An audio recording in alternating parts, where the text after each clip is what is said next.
So I just made this video just to show a different angle, camera view of how the boat floats and what it looks like when I'm operating the trolling motor. This is about half to 3/4 power right now of the trolling motor.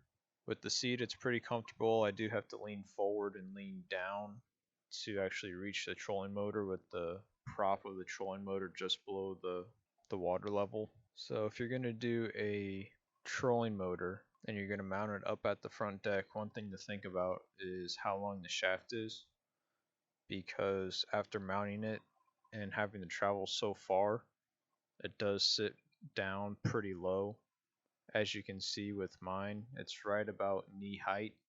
So if you're fishing, you have to constantly keep bending down to readjust that.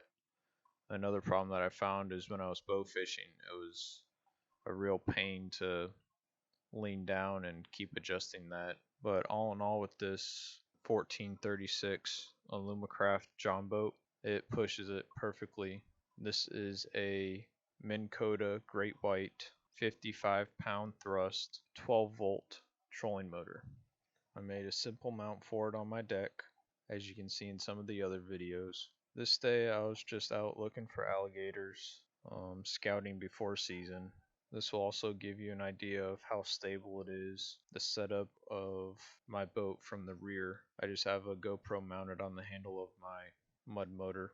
But I just thought I'd show you this clip, show you how it floats, how the trolling motor moves it, what it looks like from behind. If you have any questions or you want to see more things about the John boat, let me know. Comment down below. If you like the content I'm putting out, please subscribe. Let me know you like it, like the videos. This video isn't too exciting. Next week will be a lot better. Hope you like it.